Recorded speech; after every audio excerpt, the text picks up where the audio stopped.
기도하겠습니다. 하나님 아버지 감사합니다. 우리의 삶 속에서 되돌아보면서 하나님이 주시는 뜻과 의미를 가지고 하나님의 은혜로 살 수 있게 하시고 오늘 우리가 말씀을 대할 때 말씀 속에서 우리와 함께 은혜 주시는 하나님의 거룩한 역사가 있게 하옵소서. 예수님의 이름으로 기도합니다.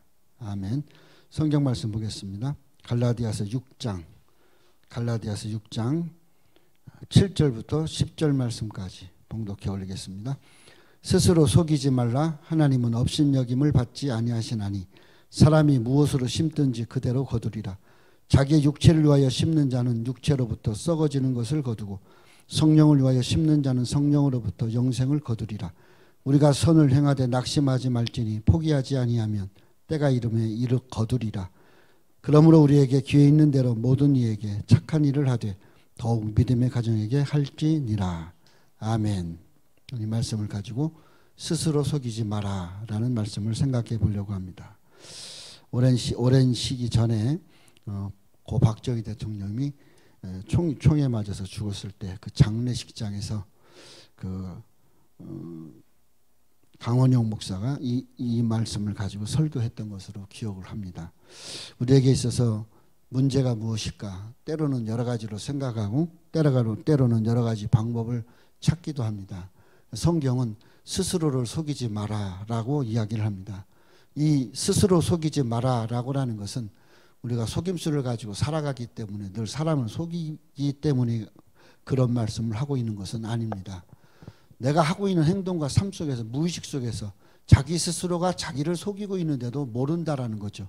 오늘 말씀이 어떻게 보면 갈라디아 교회의 문제만이 아니라 오늘 살아가는 우리에게도 커다란 문제가 될 수 있고 작은 문제가 될 수도 있다라고 하는 사실입니다. 오늘 이 말씀을 보면서 갈라디아 교회의 문제가 무엇일까? 갈라디아 교회는 두 가지 문제가 있습니다. 하나는 다른 복음을 찾아간다는 것이에요. 또 다른 하나는 바울의 사도의 적법성이 과연 그가 사도로 적법하냐라는 문제입니다. 예수님의 12제자 이제 가룟 유다가 죽고 나서 그 다음에 마띠아를 뽑아내는데 그 외에 또 추가적으로 사람의 인위적인 방법이 아닌 사람의 인위적인 방법으로 뽑은 마띠아가 있는데 그거 방법 말고 또다시 하나님이 어떻게 바울을 불렀냐라는 문제, 그걸 어떻게 수용하느냐라는 문제, 이 두 가지 문제가 갈라디아 교회는 큰 문제로 작용합니다. 왜 이 문제가 작용하느냐? 갈라디아 교회에 있어서 중요한 것은 바울의 적법성에 따라서 다른 복음에 대해서 개방이 열려지는 그런 형식이 되어지기 때문에 그렇습니다. 우리가 살아가면서 적법성이라고 하는 것은 바울의 사도가 되는 적법성이라고 하는 것은 하나님이 인정하시고 그리스도의 부르심이 정확하면 됩니다. 그럼에도 불구하고 사람들은 자기들의 방법으로 마띠아를 뽑았고 그리고 하나님이 그걸 인정하시는 것으로 마띠아를 받았음에도 불구하고 하나님께서 직접 부르시고 택하신 바울에 있어서는 사람들이 적법성을 논한다라는 사실이에요. 하나님은 마띠아에 대해서 적법성을 논하지 않습니다. 그런데 이 갈라디아 교회는 지금 바울, 하나님이 부르시고 예수 그리스도의 부르심을 따른 이 바울에 대해서 적법성이 나오고 있다는 거죠. 우리가 살아가면서 우리의 문제는 무엇일까? 내가 인정하면 하나님도 인정해야 되고 내가 했으니까 하나님이 받으셔야 되고 라는 문제, 이 적법성의 문제가 우리에게도 문제가 될 수 있다는 사실입니다. 지금도 우리에게 문제가 되는 문제일 것입니다. 그러나 성경은 바울은 이야기합니다. 바울의 적법성은 하나님께서 예수 그리스도의 음성으로 바울을 불렀다는 겁니다. 다메섹에서 불렀던 그 하나님의 음성은 예수 그리스도의 음성이었고 바울은 그 길로 아라비아 광야로 가서 3년 있고 나서 복음을 전하는 자로 그가 이방인을 세우신 그 일을 따라서 복음을 전했다는 사실입니다. 그래서 12절에 그렇게 이야기합니다. 형제들아 내가 너희에게 말하노니 내가 전한 복음은 사람의 뜻에 따라 된 것이 아니라 라고 이야기하고 있습니다. 이만큼 이 바울의 적법성은 하나님에 의하여서 하나님이 부르셨다라는 것입니다. 오늘 우리가 하나님께서 부르신 것, 하나님의 뜻을 따라서 하나님의 복음을 전하기 위해서 바울을 불렀다는 것입니다. 그러므로 바울은 그렇게 이야기합니다. 갈라디아서 1장 11절 12절에 보면 형제들아 내가 너희에게 알게 하노니 내가 전한 복음은 사람의 뜻을 따라 된 것이 아니니라. 이는 내가 사람에게서 받은 것도 아니요 배운 것도 아니요 오직 예수 그리스도의 계시로 말미암아 그가 사도가 되었다고 이야기합니다. 그러므로 12절에 내가 너희에게 알게 하노니 내가 전한 복음은 사람의 뜻에 의해서 되어진 것이 아니다. 그렇게 말을 하고 있습니다. 그러한 바울이었기에 바울은 자기가 전한 복음 외에 다른 복음이 없다라는 것입니다. 바울의 사도성을 논쟁에 붙여서 바울이 전한 복음이 잘못되어졌다라고 해서 그러므로 유대인들의 주장에 따르는 복음, 그것이 뭐예요? 은혜와 율법이 더해진 복음입니다. 즉 예수를 믿었어도 율법을 따라야 되고 예수를 믿었어도 할례를 받아야 된다는 것, 그것을 주장하는 무리가 적법화하기 위해서 바울의 사도성을 흔든 겁니다. 오늘도 마찬가지입니다. 코로나로 인해서 또 여러 가지로 하나님을 대면하여 드리지 못하는 이 예배의 형국이 이제는 대면 예배가 정상화 거진되어가는 상황이 되었는데, 지난 2년 동안 무슨 일이 발생했습니까? 하나님 앞에서 하나님께 예배하기 위해서 모여서 또 하나님 앞에 대면하여 드리는 예배가 잘못되었다라는 주장을 많이 했어요. 그게 무슨 문제가 됩니까? 사람에 의해서, 상황에 의해서, 상황 논리 따라서 어쩔 수 없는 그러한 것으로 예배를 방해하고 예배가 하나님 앞에 바르지 못하다고 그랬어요. 그것이 적법화되기 위해서는 어떻게 해야 돼요? 그것이 그냥 대충 예배드리고 그냥 집에서 예배드리고 이런 것들이 형식화되기 위해서는 또 무슨 논쟁이 들어가요? 주일날 과연 예배드리는 것이 적법하냐라는 거예요. 하나님이 이것도 받고 저것도 받고 다 받는 거 아니냐라는 문제가 나오는 거예요. 예배의 적법성. 오늘도 마찬가지예요. 이 본문에도 갈라디아 교회의 문제는 바로 이 적법성이에요. 그리고 이것으로 인하여서 다른 복음이 들어오게 된다는 거예요. 다른 복음이 합리화시킨다는 거죠. 바울은 그렇게 이야기합니다. 7절 8절 우리가 너희에게 전한 복음, 이 다른 복음을 전하는 자들에겐 저주받아라. 9절에는 그렇게 이야기하고 있어요. 바울이 전한 복음 외에 다른 복음을 전하면 저주가 된다는 것이에요. 그거는 바울이 전한 복음은 하나님으로 적법하고 하나님에 의해서 되어졌고 그리스도의 계시를 따라 부름받은 자이기 때문이다 라는 것이죠. 오늘 우리가 드리는 예배도 마찬가지입니다. 하나님 우리를 부르셨고 하나님 우리 예배를 받으시기 위해서 하나님 앞에 나오라는 것입니다. 하나님 앞에 나와 드리는 예배가 어느 것도 제약을 사실 받을 수 없고 여기 폭탄이 떨어져도 우리는 예배를 드려야 돼요. 사실은 그것인데 이것이 잘못되어진 것 합치되고 합리화시키기 위해서는 결국 교회라든가 신앙이라든가 하나님과 관계 속에서 문제를 잡는 것과 똑같은 것입니다. 이러한 것이 갈라디아 교회의 가짜 복음입니다. 가짜 복음, 진짜를 가장한 가짜 복음입니다. 진짜 복음은 예수 그리스도를 믿고 그의 보혈로 죄사함 받고 구원 얻는 것이에요. 이것이 진짜 복음이에요. 가짜 복음은 예수를 믿었으니까 예수를 믿고 구원 얻었으니까 유대인처럼 살아라 이거예요. 그러니까 할례를 받아야 되고 그리고 율법을 지켜야 되고 그럼 안식일에 예배를 드려야 되고 이렇게 나오는 거죠. 이게 가짜 복음이에요. 복음을 포장한 가짜가 마치 진실인 것처럼 이야기하고 있는 것이 갈라디아 교회의 문제라는 것입니다. 거짓 사람들이 가만히 들어왔다 그랬어요. 거짓 형제들이 가만히 들어왔다고 그랬어요. 슬그머니 들어왔는데 그들이 거짓이다라는 것입니다.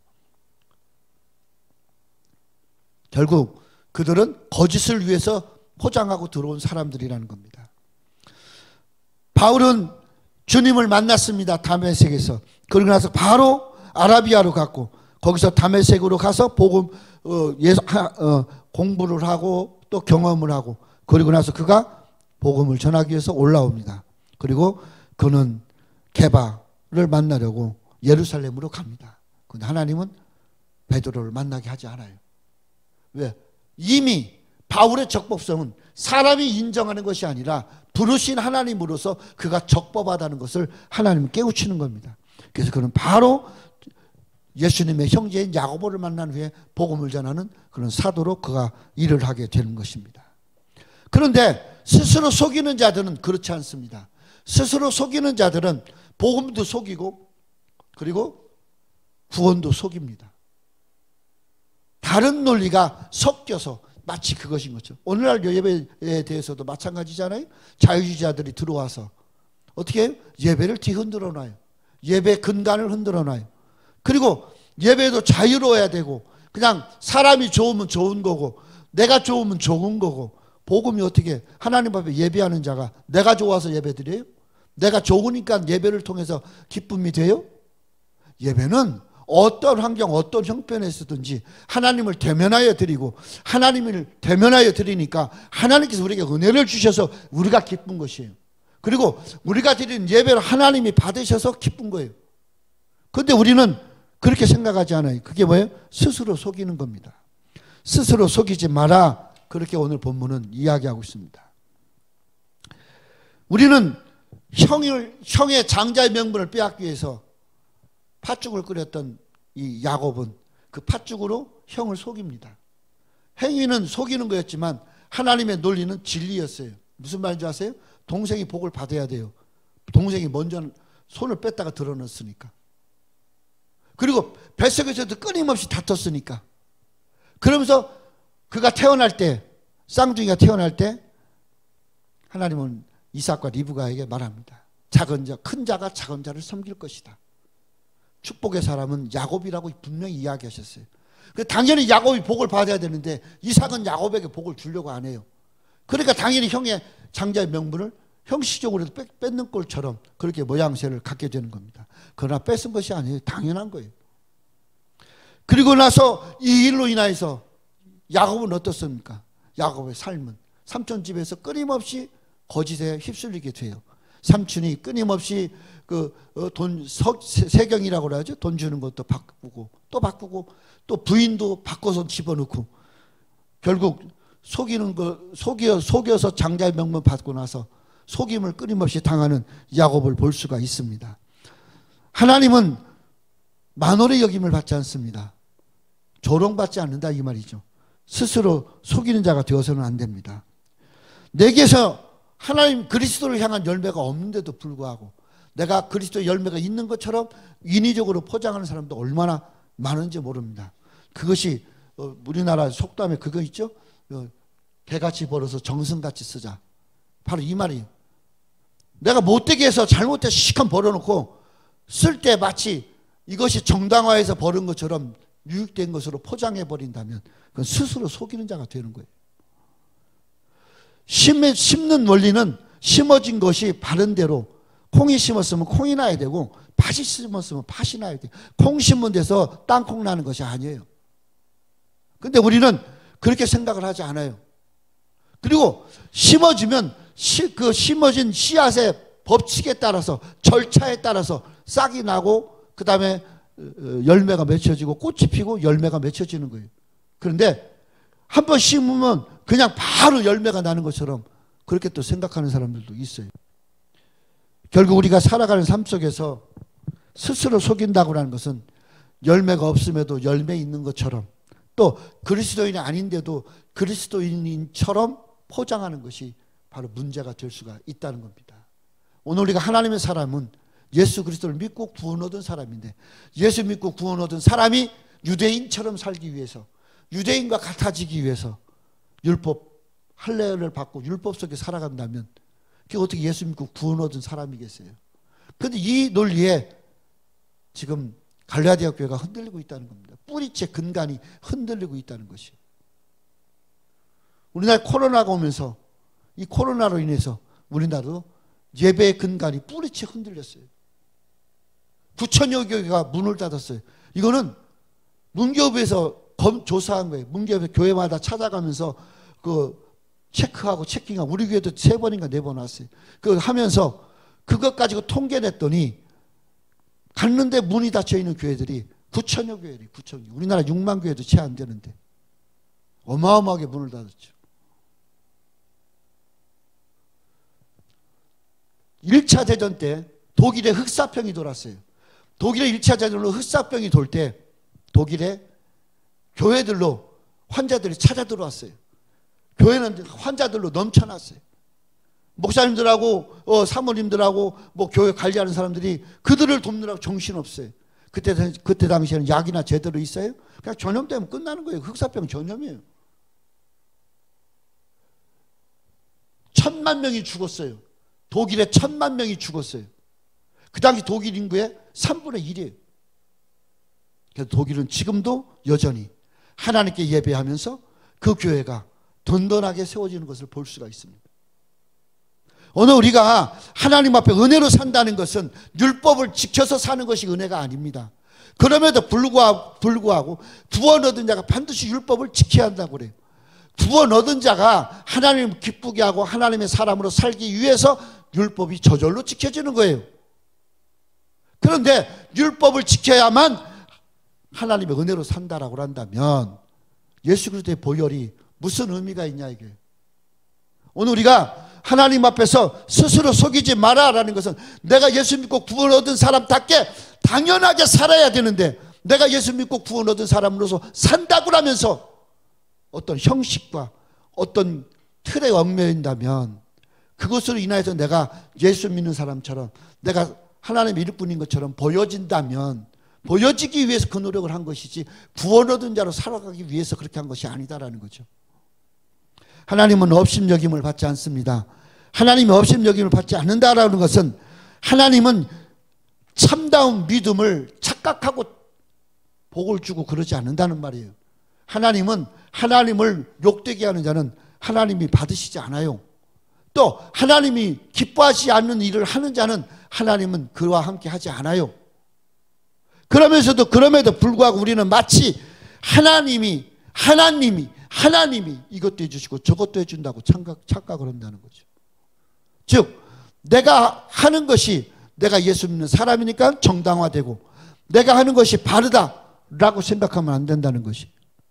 하나님이 기뻐하야 하나님의 기쁨되는 일을 하는 거예요. 하나님이 좋은 것이 내게 좋아야 돼요. 내가 좋으니까 하나님이 좋아가 아니다라는 거예요. 오늘 우리가 살아가면서 오늘 우리는 하나님을 업신여기면 안 돼요. 스스로 속이는 자가 됩니다. 자기 스스로 속인 거지 하나님이 속인 것이 아닙니다. 그런데 우리는 그런 착각에 빠져요. 내가 이렇게 이만큼 했는데 내가 이렇게 했는데 내가 무엇을 했는데 왜 하나님 나한테 속여요? 복 안 주네요? 그것이 아니라는 겁니다. 나는 구원 얻은 자로 당연히 해야 되는 거예요. 고난도 내가 함께 받고 환난도 함께 받고 또 내가 하나님의 일을 당연히 하는 거예요. 그것 때문에 복이 오는 것이 아니라 내가 구원의 복을 받았기 때문에 당연히 하는 것이에요.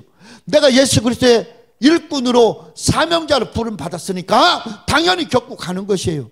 그걸 겪었으니까 이만한 복을 달라고 한다면 하나님을 스스로 어떻게 업신여기는 것이 된다는 겁니다. 오늘 우리가 살아가면서 속이고 뭐 속고 속이고 그렇게 산다는 세상이라고 한다지만 적어도 하나님과 우리 사이에 하나님은 속이신 적 없어요. 그렇다면 우리도 하나님에게 기쁨되는 삶을 살아야 돼요. 하나님이 이끄시는 대로 살아갈 수 있어야 된다는 겁니다. 그러지 아니하고 자기의 관점에 따라서 움직여주시는 하나님이 된다면 하나님은 뭐가 돼요? 하나님 로봇이에요. 하나님은 그냥 인형이에요. 꼭두각시 인형밖에 아니에요. 어떻게 하나님이 나한테 꼭두각시 인형이 되어서 내가 조종하는 대로 조종되어지고 내가 바라는 대로 내게 복이 오고 그런 하나님이 어디 있어요? 하나님에 의해서 예수 그리스도로 말미암아 구원 얻게 인도해 주셨어요. 하나님이 성령을 통해서.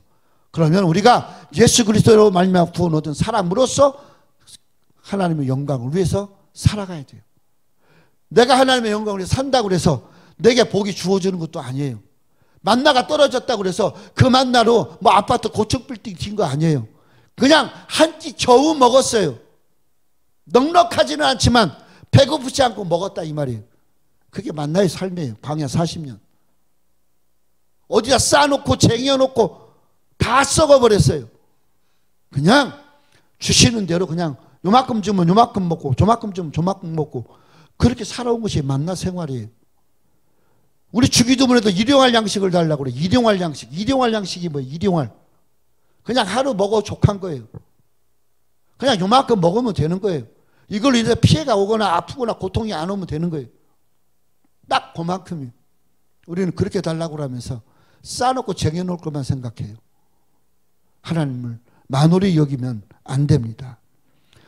하나님은 하나님의 정하신 법칙이 있어요. 그게 바로 추수의 원리입니다. 추수는 정해진 법칙 따라요. 심었으면 싹이 나고, 싹이 나면 자라고, 자라고 나서 뭐 과일 유실 쓰면 꽃이 피고 열매를 맺고, 아니면 자라서 배추가 되고 포기가 되고, 그 포기가 이제 걷어질 만큼, 김장할 만큼 커지고, 그렇게 되어지는 거지. 뿌리자마자 그냥 바로 포기가 되어지는 거 아니잖아요. 그런 논리 없잖아요. 꽃 안 피고 열매 맺히는 거 봤어요? 없잖아요. 그게 바로 뭐냐? 추수의 원리예요. 30배, 60배, 100배의 원리에 앞부분이 뭐가 있어요? 씨 뿌리는 비유가 있어요. 씨 뿌리는 비유. 씨 뿌리는 비유가 뭐예요? 농사 짓는 법칙이에요. 농사 짓는 법칙대로 하나님은 결과에서 복을 주신다는 거예요. 뿌렸으니까 결과가 복이다라는 것이 아니에요. 오늘 우리는 착각에 빠집니다. 그리고 자기 스스로가 자기에게 만족을 주려고 들어요. 추수의 원리는 심지 않은 데서 거두는 것 아니에요. 심어지고 그것이 썩어지고 싹이 나오고 열매가 맺혀지는 겁니다. 따라서 심지 않고 거두려 하지 말고 하나님은 그 뜻을 따라서 절차에 따라서 맺어지고 이루어지게 하는 겁니다. 그런데 하나님을 비웃고 조롱하는 사람들, 그 사람들이 만홀히 여기는 사람입니다. 이 사람들은 뿌리지 않고 거두려고 들고 뿌리면 바로 거두러 오려고 그렇게 이야기하는 사람입니다. 스스로가 스스로의 방법을 결정해 버려요. 하나님의 우리의 방법과 우리의 뜻을 따라 역사하는 것이 아니라 하나님의 방법대로 하나님이 원하는 대로 우리가 따라감으로 이루어지는 결실들이에요. 그런데 우리는 내 스스로 방향을 설정해 버려요. 그리고 거기에 하나님 역사하시래요. 내가 뿌렸으니까 비 내리래요. 내가 뿌렸으니까 싹 빨리 나와서 한 열흘 만에 그냥 맺혀지래요. 그 하나님 만홀히 여기는 거잖아요. 내가 뿌렸으면 비도 오고 가뭄도 오고 이러면서 가꿔지고 이루어져 가면서 때가 되면 결실이 되는 겁니다. 바울은 그래서 심는 자들에게 낙심하지 마라 그렇게 이야기해요. 낙심하지 마라는 것은 뭐냐? 잘 참고 견디라라는 것이죠.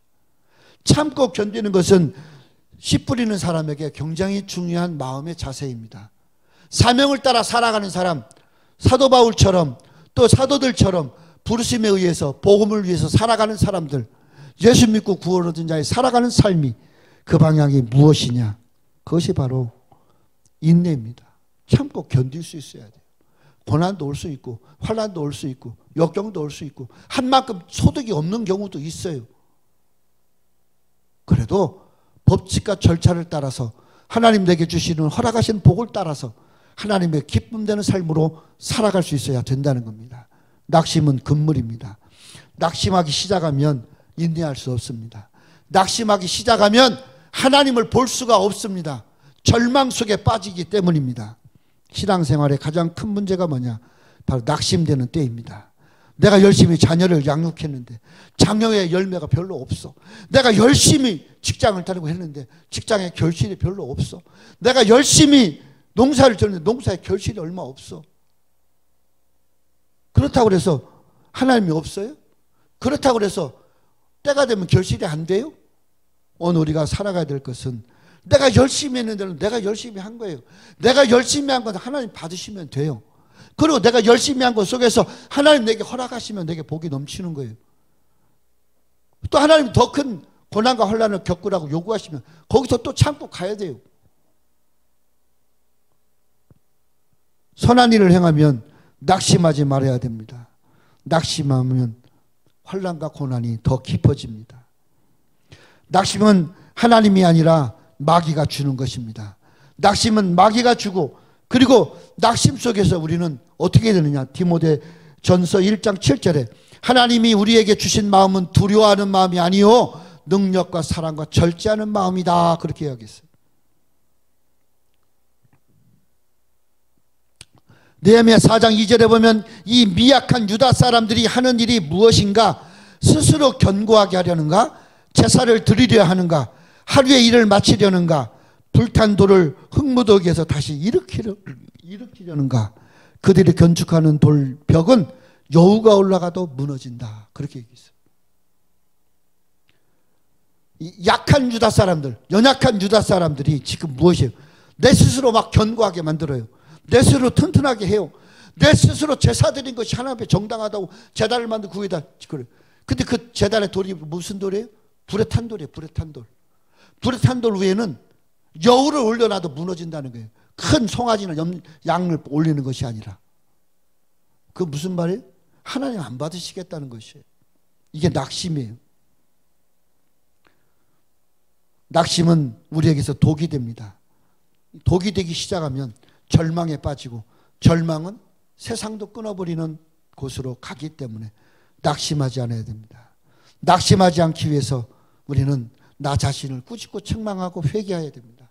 스스로 돌아보고 회개하는 사람만이 낙심에서 벗어날 수 있어요. 시편 42장 11절에 내 영혼아 내가 어찌하여 낙심하며 어찌하여 내 속에서 불안하냐 하는가. 너는 하나님께 소망을 두라. 나는 그가 나타나 도우심으로 말미암아 내 하나님을 여전히 찬송하리로다. 내 영혼아 내가 어찌하여 낙심하며 내 속에서 불안하는가. 내 속에 불안한 마음을 주는 것이 낙심이다라는 거죠. 학개서 2장 4절에 그러나 여호와가 이르노라 스룹바벨아 스스로 굳세게 할지어다. 여호사닥의 아들 대제사장 여호수아야 스스로 굳게 할지어다. 여호와의 말이나 이 땅 모든 백성들아 스스로 굳세게 하여 그랬어요. 왕도 통치자도 스스로 굳세게 하고 또 주의 종들도 스스로 굳세게 하고 예수 믿는 사람들도 스스로 굳세게 하라. 이게 낙심을 이기는 믿음이 스스로가 굳세라 이거예요. 포기하지 않으면 때가 이르면 거둔다. 그렇게 분명히 말씀을 하고 있습니다. 이제 말씀을 마치겠습니다. 오늘 우리가 이 말씀을 생각하면서 우리에게 필요한 것이 무엇일까요? 스스로 속이지 않고 살아가는 우리에게 필요한 것은 바로 믿음입니다. 믿음은 낙심 속에서 선한 열매를 이룰 수 있는 싹을 나게 합니다. 그리고 우리는 낙심하지 않기 위해서 지금 하는 일을 계속해야 됩니다. 절망이 와도 억울하고 속상하고 낙심이 되어도 그래도 내게 주어진 일을 최선을 다해서 열심히 하는 것입니다. 그리고 더욱 우리가 믿음으로 살아가는 가정들을 돌보면서 해야 됩니다. 그것이 바로 하나님께서 우리에게 주시는 낙심을 이기는 방법입니다. 이제 우리 스스로 속이지 말고 선을 행하되 낙심하지 마십시오. 피곤하지 아니하면 때가 이르면 거두시는 하나님의 진리와 논리를 따라서 정말 하나님만 기쁘게 하고 정말 하나님을 위해서 살아가는 스스로를 속이지 않는 하나님 앞에 진실한 하나님 앞에 선한 그런 성도들이 되기를 간절히 소망합니다. 기도하겠어요?